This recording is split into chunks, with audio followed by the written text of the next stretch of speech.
जय हिंद साथियों, मैं हूं lecturer Hari Singh sir, retired सूबेदार मेजर और लेफ्टिनेंट। और मैं वीडियो के माध्यम से आपके पास कोई ना कोई इन्फॉर्मेशन भेजता रहता हूं। आज उसी चैनल में मैं जो वीडियो बना रहा हूं, इसमें कुछ इन्फॉर्मेशन है जो मैं आपको बता रहा हूं। अगर आप इस चैनल में नए हैं तो सब्सक्राइब ज़रूर कर लीजिए, इसको लाइक कर दीजिए और इसको शेयर ज़रूर कर दीजिए, ताकि इसके अंदर जो इन्फॉर्मेशन है किसी के बच्चों से संबंधित या किसी से संबंधित, तो वो सब जो है किसी को मिल जाए। और आप इसको सब्सक्राइब कर लीजिए, आपको डेली कोई ना कोई इन्फॉर्मेशन मिलती रहेंगी और गलत इन्फॉर्मेशन नहीं मिलेंगी, बिल्कुल सही इन्फॉर्मेशन जो जिनका कोई न्यूज़ होगा या कोई होगा उसी प्रकार से मिलती हैं।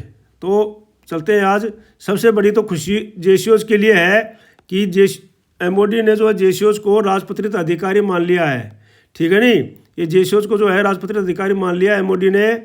इसके तौर पर जो है पहले वो राजपत्रित अधिकारी नहीं होता था जेसीओज, अभी जो है जेसीओज को राजपत्रित अधिकारी मान लिया गया, क्योंकि पहले एमओडी ने एक लेटर लिख दिया था, उसकी गलती मैं आपको आगे बताऊंगा। तो इसमें आते हैं सूबेदार मेजर, सूबेदार, नायब सूबेदार को सेना ने गेजेटेड ऑफिसर मान लिया है, वो चाहे आर्मी के हों, एयरफोर्स के हों या नेवी के हों, इक्विवेलेंट रैंक जो भी है। ठीक है ना। अब है रिकॉर्ड ऑफिस ने पीसीडीए को लिखा लेटर, सिपाही की पेंशन 22,476 होनी चाहिए। तो ये लेटर मैं आपको दिखाऊंगा, लेटर में डाला है ये। ठीक है। अगला है सैनिक स्कूल में प्रवेश के लिए ऑनलाइन रजिस्ट्रेशन प्रक्रिया शुरू हो गई है, आप अप्लाई कर सकते हैं बच्चों के लिए। कर्मचारी संगठनों ने एमओडी को कहा पॉलिसी में बदलाव करके पीएमआर को, कर्मचारी संगठनों ने मैं लेटर आपको दिखाऊंगा आगे, एमओडी को कहा है कि भाई आप जो है पॉलिसी में बदलाव कीजिए और जैसे पीएमआर को ओआरपी लागू करने और रिटायरमेंट के बाद मिले ऑनरी रैंक्स को पेंशन लागू करें। इस प्रकार के जो हमारे समस्याएं हैं उनको समाधान कीजिए। तो ये मैं आपको अभी चलते हैं। अगर आपने इस चैनल को सब्सक्राइब नहीं किया तो सब्सक्राइब जरूर कर लीजिए, आपके पास डेली कोई इन्फॉर्मेशन आती रहेंगी और कोई गलत इन्फॉर्मेशन नहीं आएंगी। और इसको लाइक कर दीजिए और जिसके पास भेज दीजिए, ताकि किसी का न किसी का इसमें फ़ायदा हो जाए। तो चलते हैं। अभी ये देखो, सेना ने जेसीओज को राजपत्रित अधिकारी माना है। नई दिल्ली, सेना ने जूनियर कमीशन्ड ऑफिसर जेसीओ पद पर कार्यरत सैन्य कर्मियों को राजपत्रित अधिकारी मान लिया है। उसने इन्हें राजपत्रित अधिकारी बताने वाले अपने पूर्व नोट को खारिज कर दिया है। इसमें 64,000 से अधिक सैन्य कर्मियों को फायदा होगा। सेना मुख्यालय ने यह कदम 2 दिन पहले उठाया है। इसके पूर्व नोट से जेसीओज पद पर कार्यरत जवानों के समान वेतन को लाभ होगा। सेना में नायब सूबेदार, सूबेदार और सूबेदार मेजर स्तर पर कार्य 3 श्रेणियां हैं, मैं आपको बताता हूं। इन्हें अराजपत्रित अधिकारी बताने वाले पूर्व नोट को खारिज कर दिया उन्होंने, और इससे 64,000 सैन्य कर्मियों को फायदा होगा। यह है, सेना मुख्यालय ने यह कदम 2 दिन पहले उठाया है। इसके पूर्व नोट से जेसीओज पद पर कार्यरत जवानों में समान वेतन एवं रैंकिंग को लेकर रोष व्याप्त हो गया था। उसे दूर करने के लिए ही नया आधिकारिक नोट जारी कर स्थिति साफ की है। दरअसल सैन्य मुख्यालय ने 2011 की एक आरटीआई अर्जी के जवाब में बताया था कि जेसीओज अप्रतिरत अधिकारी, मतलब कहने का तात्पर्य किसी ने आरटीआई मांगी थी और उसमें जवाब दे दिया था कि जेसीओज जो है गेजेटेड ऑफिसर नहीं है। उस जवाब की प्रति प्रेस के पास में जो है, प्रिंट के पास में उपलब्ध है। उस पदस्थ अधिकारियों सूत्रों का कहना है कि जेसीओज को स्तर के लेकर 2011 में सेना ने एक बड़ी गलती की थी।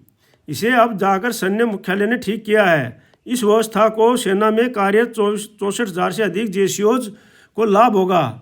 सेना में नायब सूबेदार, सूबेदार और सूबेदार मेजर स्तर पर कार्यरत जेसीओज की 3 श्रेणियां हैं। सेना ने इतनी बड़ी गलती कैसे कर दी, इस सवाल के जवाब में एक वरिष्ठ अधिकारी का कहना है कि सेना के कानून में अधिकारी एवं जेसीओज की अलग अलग परिभाषा थी। नियमावली की व्याख्या में चूक के कारण यह गलती संभव हुई है।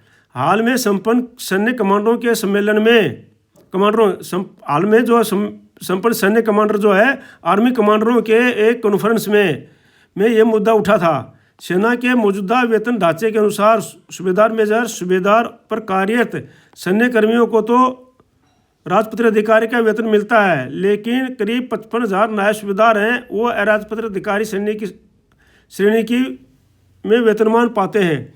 तो यह है कि यह है आगे, फौजी जवान को मिला हक, अब गेजेटेड ऑफिसर कहलाएंगे जेसीओ। ये अलग समाचार की न्यूज़ है ये। तो इसमें देखो, फौज में जेसीओ को अब उनका हक मिल गया है, उसके लिए वह लंबे समय से मांग कर रहे थे। डिफेंस मिलिट्री ने अपना वह लेटर वापस ले लिया है जिसमें जेसीओज के गजटेड ऑफिसर होने पर सवाल उठाए गए थे। यानी अब जेसीओज को गजटेड ऑफिसर का दर्जा और उसी के हिसाब से फ़ायदा मिलेगा। संसद एक्ट में जेसीओज को गजटेड ऑफिसर के बराबर माना गया है, लेकिन डिफेंस मिनिस्ट्री में उनके एक इस स्टेटस पर सवाल उठता रहा है। सेना के अलावा पूर्व अधिकारी भी इसे लेकर नाराजगी जताते रहे हैं। उनका कहना है कि जेसीओ को गजटेड ऑफिसर ने मानना फौजी जवान को डाउनग्रेड करना है, जिससे उनके अंदर गुस्सा पनप रहा है। अब डिफेंस मिनिस्ट्री ने अपनी गलती सुधार ली है। डिफेंस मिनिस्ट्री की तरफ से बुधवार को जारी एक ऑर्डर में 14 जून को जारी एक ऑर्डर वापस ले लिया गया है जिसमें जेसीओज को गजटेड ऑफिसर नहीं माना गया था। इसमें कहा गया था कि जेसीओज का समानांतर गजटेड स्टेटस स्थापित करने के लिए कोई अलग से ऑर्डर नहीं है, इसलिए उन्हें नॉन प्रोडक्टिव बोनस देने की अपील पर विचार करने का कोई कारण नहीं है। अब यह आदेश वापस होने के साथ ही सेना में जेसीओ और नेवी एयरफोर्स में जेसीओज के समांतर पद वाले करीब 64,000 लोग गजटेड ऑफिसर माने जाएंगे। सेना ने स्पष्ट किया राजपत्र अधिकारी है जेसीओ। सेना में जेसीओ हर बटालियन में अहम रोल निभाते हैं और एक जेसीओ लड़ाई में 32 प्लाटून कमांडों को लीड करता है। एक दूसरे ऑर्डर में डिफेंस मिनिस्ट्री ने सेना में जवान के लिए कैरियर प्रोग्रेशन स्कीम को, जो सेना के कैरियर प्रोग्रेशन स्कीम है, उसको भी 1 सितंबर 2008 की बजाय 1 जनवरी 2006 से लागू करने को कहा है। यह मामला सुप्रीम कोर्ट तक गया था और कोर्ट के आदेश के बाद डिफेंस मिनिस्ट्री ने यह ऑर्डर जारी किया। कहने का तात्पर्य है कि जो ये टाइम स्केल प्रोसेस था वो प्रमोशन का, जो इसके अंदर एमएससीपी वगैरह जो लागू होती है, वो 1 जनवरी सेना ने 1 सितंबर 2008 से लागू किया था। अब ये लागू करने की कहा है कि 1 जनवरी 2006 से लागू हो जाएगा ये, ठीक है नहीं। तो उसके बीच के दो जितने भी हैं उन सबको फ़ायदा मिलेगा इसमें। कैरियर प्रोग्रेशन स्कीम तय वक्त में प्रमोशन सूचित करती है। कैरियर प्रोग्रेशन स्कीम में एक सिपाही 8 साल की सर्विस के बाद नायक, 16 साल के बाद हवलदार और 24 साल के बाद नायब सूबेदार बनता है। तो अभी जो है ये 1 सितंबर 2008 की बजाय 1 सितंबर 2006 से लागू होगी, तो बीच के अंदर जो भी लोग थे उनको इनका फ़ायदा मिलेगा। अब 2 साल पहले ये लागू होने से उन लोगों का फ़ायदा होगा जो उस तारीख पर इसके योग्य थे, मतलब ज़्यादा प्रमोशन होंगे, साथ ही लाभार्थी की पेंशन भी बढ़ेगी। जो पेंशनर हैं उनकी पेंशन बढ़ेगी। अभी सेना मुख्यालय ने 2011 में सूचना के अधिकार आरटी के एक आवेदन के जवाब में कहा था कि जेसीओ अराजपत्रित अधिकारी होते हैं। उच्च पदस्थ सूत्रों के अनुसार सेना ने जेसीओ को अराजपत्रित अधिकारी करार देकर बहुत बड़ी गलती की थी, जिसे अब सुधार लिया गया है। इससे नायब सूबेदार, सूबेदार और सूबेदार मेजर जैसी जेसीओ की तीनों श्रेणियों के 64,000 कर्मियों को फायदा मिलेगा। ये था उसमें जेसीओ के बारे में कि भाई जेसीओ को जो है अभी फ़ायदा होगा, और उसमें जो 2006 से लेकर के 2008 के बीच में जो है उनकी भी पेंशन में बढ़ोतरी होगी। जो सिपाही हैं, जो नायक हवलदार के, नायब सूबेदार के बराबर में जो भी है, या नायक है तो हवलदार, उसके बारे में ये था इम्पोर्टेंट। अब जो है ये लेटर है, ये रिकॉर्ड राजपूताना राइफल का लेटर है और ये लिखा है सप्रेस पीसीडीए के लिए। इनका जो आर्मी नंबर था वो मैं छुपा दिया हूँ। बाकी एक्स राइफलमैन विष्णु सिंह है ये, और ये 17 साल की सर्विस करके आए थे, 17 साल और 23 दिन के लिए, और उनके पेंशन बन रही थी, पेंशन उनको मिल रही थी 21,428 पेंशन मिल रही थी उनकी 21,428। और जो है उनको जो है ये 21,428 मिल रही थी। ये पीपीओ नंबर है उनका, पीपीओ नंबर में छुपा दिया हूँ। As commented this office is not getting the service pension, वो पेंशन ORP 3 के अनुसार नहीं ले रहे थे, इसलिए उनको 22,476 मिलना चाहिए था। तो ORP इसलिए वो जो है रिकॉर्ड ने लेटर लिखा है कि भाई इनको जो है 22,476 मिलना चाहिए, और ये उनका पीछे का एरियर भी इसमें मिलना चाहिए। तो ये लेटर आप पढ़ सकते हैं, ठीक है ना। इसमें लिखा है in view of the above you are requested to revise the pension and granted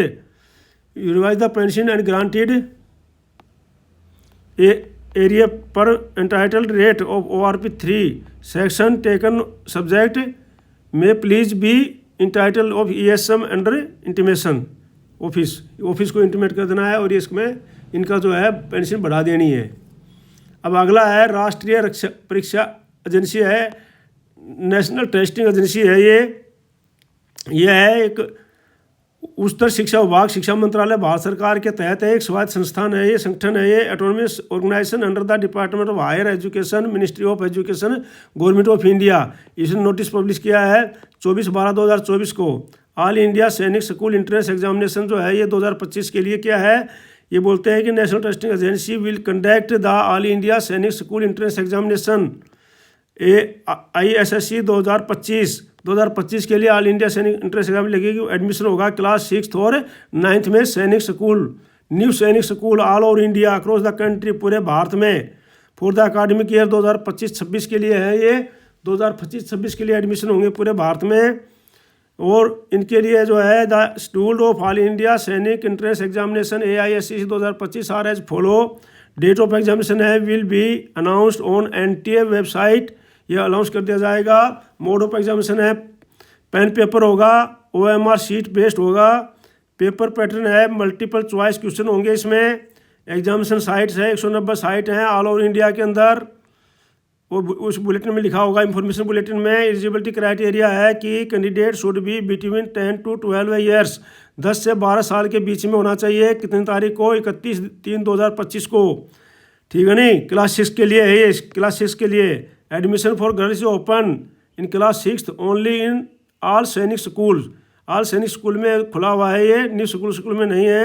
eligibility for admission to approved new Sainik school is detail in the information. और जो है एलिजिबिलिटी तो न्यू स्कूल सैनिक के लिए, उनके लिए इंफॉर्मेशन उसमें लिखा हुआ अलग से।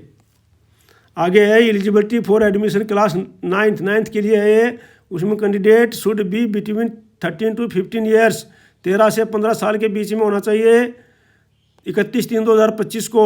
And should have passed class 8th pass होनी चाहिए from a recognized school at the time of admission. Admission for girl is open for class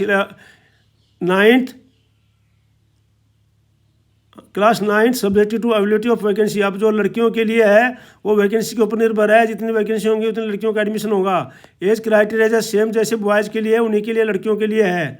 examination fees है ये general OBC NCL defence ex serviceman जितने सब के लिए 800 रुपया, और SC ST के लिए है 650 रुपया।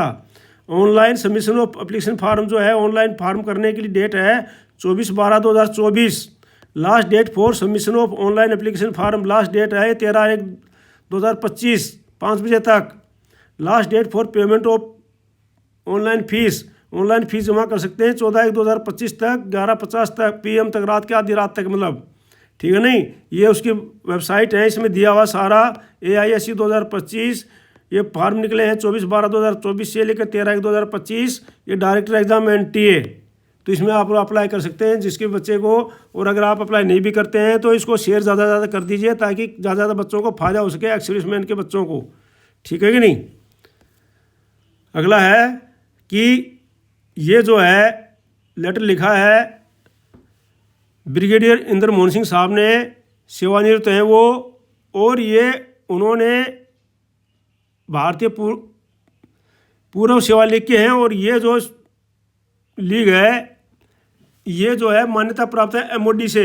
वैसे तो बहुत सारे एक्स सर्विसमैन लीग हैं, लेकिन ये बिल्कुल मान्यता प्राप्त है, MOD ने इसको मान्यता दी हुई है। और उसके जो चेयरमैन साहब हैं ये अध्यक्ष हैं, तो उन्होंने लिखा है, तो वो मैं आपको बारे में बता रहा हूँ क्या लिखा है। तो सबसे पहले जो है ये थल सेनाध्यक्ष, ये सब उसमें है उस जो चीज़ें मुख्यालय रक्षा मंत्रालय को लिखा गया है लेटर है ये। तो थल सेनाध्यक्ष महोदय के लिए लिखा गया है, रक्षा प्रबंध शाखा और AG ब्रांच मुख्यालय तो उनके लिए लिखा गया है। 1 रैंक 1 पेंशन के संबंध में लिखा गया है। तो सबसे पहले बोलते हैं कि महोदय कृपया अपना पत्र संख्या, ये पत्र संख्या दी हुई उन्होंने, और दिनांक 12 दिसंबर 2024 के अनुसार। तो वो बोलते हैं कि आपने जो हमारे को लेटर लिखा था ये लिखा था लेटर जो है आर्मी हेडक्वार्टर MOD ने उनके लिए, ब्रिगेडियर इंद्र मोहन सिंह साहब के लिए लिखा था, सेवानिवृत्त हैं वो, उनके लिए लिखा था ये।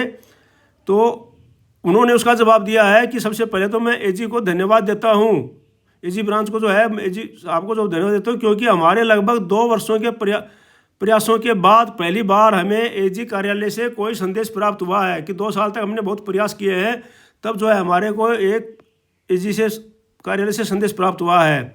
बहुत महत्वपूर्ण है कि दिग्गजों द्वारा उठाए गए मुद्दों पर ध्यान दिया जाए। भाई ये जो है पुराने दिग्गज है लोग हैं, इनको मुद्दे हुए हैं उन पर ध्यान दिया जाए, भले वे मौजूदा नियमों के कारण उन्हें संतुष्ट करने में विफल हों।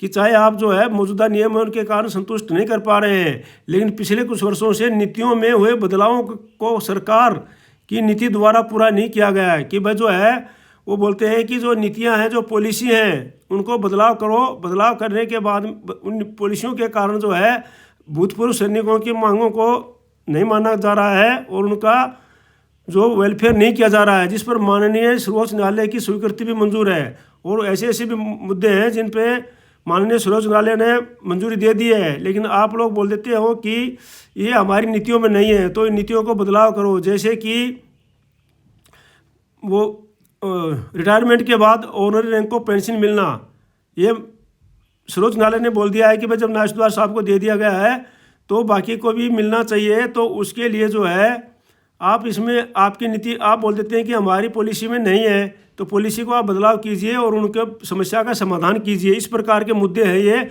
तो अगर जो मुद्दे जैसे पीएमआर को ओआरपी में शामिल करना, तो अगर ये पॉलिसी में नहीं है तो ये पॉलिसी बनाई हुई है तो इनको बदला भी जा सकता है। कहने का तात्पर्य ये है साहब का, ठीक है ना। भारत सरकार के प्रत्येक विभाग में सेवानिवृत्त कर्मचारियों के लिए एक चैनल खुला हुआ है। बोलते हैं कि भारत सरकार के जितने भी विभाग हैं, सिविलियन हैं, उनके लिए अपना एक चैनल खुला हुआ है कर्मचारियों के लिए, सेवानिवृत्त कर्मचारियों के लिए, पेंशनर्स के लिए। या तो वे सीधे पेंशन भोगी कल्याण विभाग में चल जा सकते हैं, या कार्मिक लोग शिकायत करते हैं पेंशन मंत्रालय में चल जाते हैं भारत सरकार के माध्यम से। लेकिन हमारे मामले में हमें सेवा मुख्यालय पर निर्भर रहना पड़ता है, क्योंकि DSW जो director of ex serviceman welfare है, ये शायद ही कभी हमारी समस्याओं का समाधान किया है। इसने कभी समस्याओं का समाधान नहीं किया। बोलता है हमें उनके ऊपर निर्भर रहना पड़ता है। तो बोलता है कि आप हमारे जो है Indian ex serviceman league ISL ने अपने पत्र को पूर्व सैनिकों को उनकी प्रतिक्रिया के लिए भेज दिया है, और बोलता है कि अगर हमारी मांगों को आप नहीं मानेंगे तो हम 15 जनवरी के बाद किसी समय सभी संगठनों की एक बैठक आयोजित करेंगे, और फिर पिछले 2 से 3 दशकों में सेवा नियमों के बदलाव के कारण, पिछले 20-30 साल में जो सेवा नियमों के बदलाव के कारण ORP के संशोधन में उत्पन्न समस्याओं को भी आगे बढ़ाएंगे, ठीक है नहीं। और उसके नियमों के कारण जो समस्याएं नहीं हुई उनको भी हम आगे बढ़ाएंगे, ठीक है। तो आपके ध्यान में यह लाना महत्वपूर्ण है कि विसंगतियों को संबंधित ESM द्वारा दायर किए गए अधिकांश मामलों में निर्णय के पक्ष में हुआ है। वो बोलते हैं कि भाई जो भी एक्स सर्विसमैन जो न्यायालय में जाते हैं तो न्यायालय उनके पक्ष में देता है, तो इसलिए आप जो है इन समस्याओं को समाधान कीजिए। ये जो है आपके उक्त पत्र में उठाए गए मुद्दे ये जो है ये उन्होंने दिया है। उन्होंने बोला है कि भाई ORP का तात्पर्य है कि समान सेवा अवधि के साथ समान रैंक सेवानिवृत्त होने वाले सशस्त्र बलों के कर्मियों को एक समान पेंशन का भुगतान किया जाएगा, चाहे उनकी सेवानिवृत्ति की तिथि कुछ भी हो। पेंशन की दरों में भविष्य में होने वाली स्वचालित रूप से पेंशन भोगियों को दी जाएगी। इसका तात्पर्य है कि मतलब अपने आप पेंशन को मिल जाएगी समय समय पर। वर्तमान में पिछले पेंशन भोगियों की दर के में अंतर को इसको कम करना है। माननीय सर्वोच्च न्यायालय ने 16 मार्च 2022 को रक्षा मंत्रालय के 7 नवंबर 2015 को जारी ORP के सिद्धांत के तौर तरीकों को बरकरार रखा है। 2024 के लिए ORP तालिकाएं पहले ही सार्वजनिक डोमेन में हैं, जिनमें ORP योजना के तहत पेंशन पारिवारिक पेंशनों की दरों को दर्शाने वाली कुल 121 तालिकाएं हैं। और जहां 1 जुलाई 2024 को इन आदेशों के अनुसार संशोधित पेंशन 1 जुलाई 2024 को मौजूदा पेंशन पारिवारिक पेंशन से कम होती है। पेंशन होगी, ये बोलते हैं कि 1 जुलाई 2024 को लागू वर्तमान संशोधन अब जो है ORP 2019 में होगी, 2029 में होगी, फिर 2034 में होगी, और हर 5 साल के बाद होगी। और इसके बीच में जो है एक वेतन आयोग का लाभ आपको मिलेगा, एक पे कमीशन भी आएगा। तो यही लेटर है जो इंग्लिश वाले हैं जो हिंदी कम समझते हैं तो वो इसको पढ़ सकते हैं आराम से, इसलिए मैंने इसको डाल दिया इंग्लिश में भी। ये वो चीज़ जो है मैंने अभी बताया वो इंग्लिश में है। ये जो है आपका ये है पेंशन के परिवर्तित मूल्य की बहाली के बारे में। तो ये बताते हैं 15 वर्षों के बाद पेंशन की बहाली भारत के माननीय सर्वोच्च न्यायालय द्वारा 1986 में पारित एक निर्णय पर आधारित थी। मतलब जो है ये 15 वर्षों के अंदर जो हमारा कंप्यूट कटता है उसको बोला है कि भाई अभी जो है 12 वर्षों में नहीं कटेगा, क्योंकि ये तो 15 वर्ष तक मानेगा, और ये न्यायालय ने भी 15 वर्ष के लिए मान लिया है। तो इसको मैं आपको संक्षेप में बता दिया हूँ। ये जो है हमारे सैनिकों की है, ये वही चीज़ है। हाँ, रिडक्शन ऑफ ये इंग्लिश में थी, वो इंग्लिश में है, हिंदी में थी। ये है 8th पे कमीशन, अर्धा साल की बजाय 5 साल में गठित होना चाहिए वेतन आयोग। कर्मचारी महासंघ ने पीएम मोदी से की है बड़ी मांग। तो ये मांग की है केंद्रीय कर्मचारियों और लेबर महासंघ ने देश के प्रधानमंत्री नरेंद्र मोदी को पत्र लिखा है, जिसमें पत्र में 8वें वेतन आयोग के गठन की अपील की है। बढ़ती हुई महंगाई और करेंसी वैल्यूएशन में गिरावट के ध्यान में रखते हुए महासंघ ने बताया कि विभिन्न भागों में कार्यरत कर्मचारी इस परेशानी से जूझ रहे हैं। महासंघ 130 से अधिक संगठनों का प्रतिनिधित्व करता है। सभी 130 संगठन सैलरी रिवीजन की मांग कर रहे हैं। हर 5 साल में रिवाइज हो सैलरी। महासंघ का कहना है कि केंद्रीय कर्मचारियों की सैलरी ऐसी होनी चाहिए कि देश की आला प्रतिभा सरकारी नौकरियों में आ सके। मतलब अच्छे ब्रिलियंट स्टूडेंट्स हैं, ब्रिलियंट जो है वो है, अच्छी नौकरी में आ जाए। इसलिए हर 5 साल में सैलरी रिवीजन होनी चाहिए। समय से पूरा वो प्रक्रिया जिसमें प्रोसेस में समय वेस्ट ना हो। वेतन आयोग के गठन और उनके कारण में लगने वाला समय स्वाभाविक है। पिछली बार रिपोर्ट तैयार करने में आयोग 2 साल लग गए थे, तो इसलिए 1 जनवरी 2025 से प्रभावी रूप से जो है वेतन आयोग है उसको गठित हो जाना चाहिए। ये उन्होंने मांग की है। तो आज के इस में मैंने इतना ही है, और मिलते हैं कल किसी अगले वीडियो में। अगर आप इस चैनल पर नए बने हैं तो सब्सक्राइब कर दीजिए, लाइक कर दीजिए और शेयर ज़रूर कर दीजिए, ताकि किसी के न किसी इन्फॉर्मेशन पहुंच जाए। और आपका दिन शुभ रहो, आपका दिन शुभ रहे, भगवान आपको सुखी रखे। जय हिंद, जय भारत।